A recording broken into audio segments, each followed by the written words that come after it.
Assalamu alaikum students, how are you? I hope you are fine. बेटे today our chapter is chapter number 13 और chapter का name है environmental pollution. Environmental जो word है ये environment से निकला है। इन्वायरमेंट का मतलब होता है माहौल, इन्वायरमेंटल का मतलब होता है माहौलियाती, पोल्यूशन आलूदगी। माहौलियाती आलूदगी का मतलब हमारे इर्द गिर्द जितनी भी आलूदगी है, चाहे वो वाटर की हो, चाहे वो आपकी अर्थ की हो या फिर आपकी एयर की हो, जो भी आपके पास पोल्यूशन है, आलूदगी है, उसको हम इन्वायरमेंटल पोल्यूशन कहते हैं। ठीक है बेटे, पहले ये देख लें कि इस चैप्टर में आपने पढ़ना क्या क्या है। पहले तो आपने पोल्यूशन की टाइप्स देखनी है। आपके पास पोल्यूशन की टाइप में होती है एयर पोल्यूशन। एयर पोल्यूशन कहते हैं हम हवा की आलूदगी को, जो हमारी हवा आलूदा होती है, जैसे कि ट्रैफिक के धुएं से हमारी हवा आलूदा होती है, फैक्ट्रियों के धुएं से होती है। तो ये जो टाइप्स होती हैं इनको हम कहते हैं ये हमारी एयर पोल्यूशन है। उसके बाद हमारे पास होती है वाटर पोल्यूशन। वाटर पोल्यूशन हम जब कहते हैं जैसे कि पानी की आलूदगी को, जैसे कि फैक्ट्रीज़ में से वेस्ट मटेरियल निकलता है, उसको समुद्रों में, दरियाओं में डाल दिया जाता है, और ऐसा होता है शिप्स वगैरह होती हैं समुद्रों में से, उनमें से ऑयल लीकेज होता है, ऑयल मिक्स हो जाता है पानी के साथ, तो उसको बेटे हम कहते हैं आपकी कि ये वाटर पोल्यूशन है। उसके अलावा नॉइज़ पोल्यूशन भी होती है, जिसको हम शोर की आलूदगी कहते हैं। बहुत ज़्यादा ट्रैफिक के शोर से ये पोल्यूशन होती है, और रैंडम आवाज़ें जो हैं वो आपके पास जो है नॉइज़ पोल्यूशन पैदा करती हैं। बेटे आपके पास पहले है वर्ड मीनिंग। वर्ड मीनिंग में फर्स्ट ऑफ ऑल है इन्वायरमेंट। इन्वायरमेंट का मतलब होता है माहौल। सेकंड पे है वेस्ट, ज़ाया करना, न्यूट्रिएंट्स, ग़िज़ाई अज्जा, डिस्पोज्ड, फेंकना। उसके बाद है पोल्यूशन, आलूदगी, कंटेमिनेशन, आलूदा। कंटेमिनेशन वर्ड है आलूदा। डिसऑर्डर, खराबी, किसी भी चीज़ की खराबी को हम उस चीज़ का डिसऑर्डर कह देते हैं। उसके बाद है प्रोडक्ट, मसनूआत, एक्टिविटीज़, सरगर्मियाँ, मटेरियल्स, मवाद। अब बेटे हमारे पास बहुत सारी जो आपके पास वेस्ट मटेरियल आपकी ज़मीन पर पैदा होते हैं ना, हम उनको भी, वो भी बहुत ज़्यादा आलूदगी वाली चीज़ें होती हैं। बहुत सारे वेस्ट मटेरियल आपके पास ऐसे होते हैं, जैसे फैक्ट्रीज़ में से निकलने वाली एक्स्ट्रा चीज़ें हैं, आपके पास घरों में यूज़ होने वाला प्लास्टिक है, कि हम इन चीज़ों का मसला ये होता है कि हम इन चीज़ों को कैसे ज़ाया करें कि ये हमारे लिए नुकसानदार ना बने। तो बेटे इनको ज़ाया करने का तरीका ये होता है कि आप इनको ज़मीन में डिस्पोज कर दें, दबा दें, मतलब ज़मीन में दबा दें, और ये इस तरह ज़मीन में दब के कुछ टाइम बाद ये डिके हो जाएंगी, ख़त्म हो जाएंगी। लेकिन बेटे आपके पास दो तरह के मटेरियल्स होते हैं। एक मटेरियल वो होते हैं जिनको ज़मीन के अंदर दबा दें, कुछ टाइम के बाद वो गलना सड़ना शुरू हो जाते हैं, और आफ्टर अ लॉन्ग टाइम वो ज़मीन का ही हिस्सा बन जाते हैं। ठीक है। और कुछ मटेरियल ऐसे होते हैं कि उनको ज़मीन में दबा दें और हम कई हज़ार सालों बाद भी देखें तो वो मटेरियल वैसे के वैसे पड़े होंगे ज़मीन के अंदर। तो उन मटेरियल को ज़ाया करना ज़रा ज़्यादा मुश्किल होता है, क्योंकि हम उनको, वो ज़मीन का हिस्सा ही नहीं बनते, तो ज़मीन में दबाने से भी कोई ख़ास फ़र्क नहीं पड़ रहा होता। इनफैक्ट उनकी बहुत ज़्यादा अमाउंट अगर हम ज़मीन में दबा देंगे तो वो हमारे प्लांट्स के लिए, ट्रीज़ के लिए हार्मफुल होता है। ठीक है। अब बेटे आपके पास उसके बाद है शॉर्ट क्वेश्चन। अब पहला शॉर्ट क्वेश्चन है, what does decomposed mean. Decomposed का मतलब क्या है। बेटे जब हम चीज़ों को ज़मीन में दबा देते हैं और वो टूट फूट के ज़मीन का ही हिस्सा बन जाती हैं, इस अमल को, इस प्रोसेस को हम कहते हैं डीकम्पोज्ड, कि वो चीज़ जो हमने ज़मीन में दबाई थी वो डीकम्पोज हो चुकी है। ठीक है। The process of breaking down organic material, ऐसा अमल जिसमें ऑर्गेनिक मटेरियल जो है वो टूट जाते हैं। ऑर्गेनिक मटेरियल कौन से होते हैं? वो मटेरियल जो ज़मीन में हम दबाने से वो इजीली टूट फूट का शिकार हो जाए, ज़मीन का हिस्सा बन जाए, वो ऑर्गेनिक मटेरियल होते हैं। जैसा कि नामियाती मादे इनको कहते हैं हम उर्दू में। जैसे कि आपके पास प्लांट्स हैं, एनिमल्स हैं, जब वो मर जाते हैं हम उन्हें ज़मीन में दबा देते हैं, आफ्टर अ लॉन्ग टाइम वो ज़मीन का हिस्सा बन जाते हैं। ह्यूमन बीइंग्स की डेड बॉडीज़ हैं, आप किसी भी इंसान की डेथ होती है, आप उसे ज़मीन में दबा देते हैं, आफ्टर अ लॉन्ग टाइम हड्डियों के अलावा आपको कुछ भी नज़र नहीं आएगा।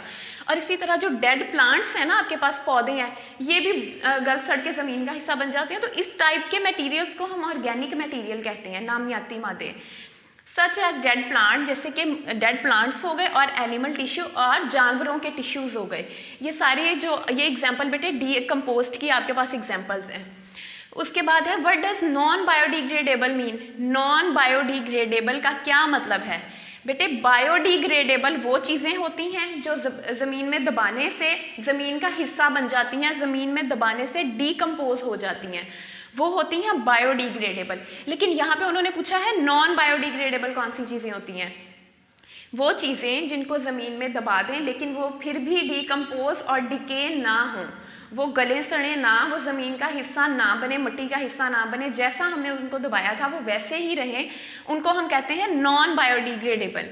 व्हेन समथिंग, जब कुछ चीज़ें डू नॉट डिकम्पोज, गलती सड़ती नहीं है, और डिके, और टूट फूट का शिकार नहीं होती फॉर मैनी ईयर्स, बहुत ज़्यादा सालों के लिए, we call it non biodegradable. तो हम ये कहते हैं कि वो चीज़ जो है वो नॉन बायोडिग्रेडेबल है।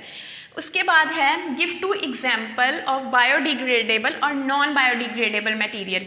बायोडिग्रेडेबल और नॉन बायोडिग्रेडेबल मटेरियल की दो एग्जाम्पल्स दें। पहले है बायोडिग्रेडेबल मटेरियल, आपने राइट करना है। बायोडिग्रेडेबल मटेरियल बताया है अभी, वो मटेरियल जो ज़मीन पर दबाने से ज़मीन का ही हिस्सा बन जाते हैं, जैसे कि वुड हो गई, लकड़ी, कॉटन हो गया, कॉटन मतलब कपड़ा वगैरह। उसके बाद नंबर 2, नॉन बायोडिग्रेडेबल कौन से हैं? नॉन बायोडिग्रेडेबल वो चीज़ें जो गलती सड़ती नहीं है ज़मीन पर दबाने से। उनमें से 1 एग्जाम्पल है फोम और 2nd एग्जाम्पल है गिलास, शीशा और फोम। तो ऐसी चीज़ें हैं आप इनको दबा दें तो ये कभी भी गलती सड़ती नहीं है। इसके अलावा lot of examples we see in our everyday life, लेकिन ये दोनों आपकी बुक में मेंशन है। उसके अलावा है long question, define the following. ये जो आपको 2 दी हुई है, आपने इनकी डेफिनेशन लिखनी है। ज़रूरी नहीं है कि आपको पेपर में दोनों डेफिनेशन आई, आपसे कोई एक भी पूछी जा सकती है। पहला है इन्वायरमेंट। आपको पता है इन्वायरमेंट किसको कहते हैं? माहौल को कहते हैं इन्वायरमेंट, ठीक है। इन्वायरमेंट इज़ एवरीथिंग, माहौल हर वो चीज़ है अराउंड यू, आपके इर्द गिर्द मौजूद हर चीज़ को हम इन्वायरमेंट कहते हैं। Environment refers to the natural world. Environment जो है ये इसका ताल्लुक हमारी कुदरती दुनिया से है। उसके बाद है पोल्यूशन, आलूदगी क्या होती है? The contamination of air, water और सॉइल। कंटेमिनेशन का मतलब होता है आलूदा होना। द कंटेमिनेशन ऑफ एयर, हवा का आलूदा होना, वाटर, पानी का आलूदा होना, और सॉइल, और मिट्टी का आलूदा होना, बाय सब्सटेंस, ऐसे मादों की वजह से that are harmful to living organisms, जो कि जानदार चीज़ों के लिए नुकसानदा है। इन शॉर्ट, किसी भी वाटर का, सॉइल का, या जो आपके पास एयर है, इसके आलूदा होने को, कंटेमिनेशन को हम पोल्यूशन कहते हैं। बेटे इसके बाद है आपके पास इसका वर्क पेज। इसका वर्क पेज थोड़ा ज़्यादा इंपॉर्टेंट है क्योंकि ये हमारी डेली लाइफ में, ये हमारे पेपर में बहुत ज़्यादा इसमें से ऑप्शंस और MCQs आ रहे होते हैं।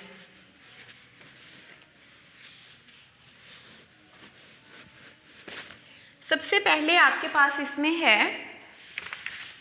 Circle the correct answer. आपने करेक्ट आंसर के जो हैं वो सर्कल करना है, ठीक है। मैं जस्ट उसके ऑप्शन बोर्ड पे राइट करती जाऊंगी। पहला है which of the following is biodegradable. इनमें से बायोडिग्रेडेबल कौन सा है? मैंने आपको बताया है बायोडिग्रेडेबल कौन सी चीज़ें होती हैं? ऐसी चीज़ें जो ज़मीन पर दबाने से ज़मीन का हिस्सा बन जाए उनको हम कहते हैं बायोडिग्रेडेबल। आपने करेक्ट आंसर को सर्कल करना है, ठीक है। अब इसके ऑप्शंस हैं, ए ऑप्शन है रबर, बी ऑप्शन है अ पेन, सी ऑप्शन है पोटैटो पील, डी है इलास्टिक बैंड। अब आपके पास जो रबर है ये डिकम्पोज नहीं होती, इसको हम कहेंगे कि ये नॉन बायोडिग्रेडेबल है। बी पे पेन है, पेन की ऊपर वाली बॉडी प्लास्टिक की बनी होती है, प्लास्टिक आपके पास डिकम्पोज नहीं होता। सी पे है पोटैटो पील। पोटैटो पील जो है, छिलका जो है वो इजीली ज़मीन में आप दबाएंगे, वो कुछ टाइम बाद जो है वो ज़मीन का हिस्सा बन जाएगा, इसलिए पोटैटो पील जो है ये बायोडिग्रेडेबल की एक एग्जाम्पल है। Number 2, what does it mean if something is non biodegradable. उन्होंने कहा कि अगर हम कहेंगे ये चीज़ नॉन बायोडिग्रेडेबल है तो हम उस चीज़ का मतलब क्या समझेंगे? Option A, it will decompose, कि वो डिकम्पोज हो जाएगी। Option B, it will not decompose, वो डिकम्पोज नहीं होगी।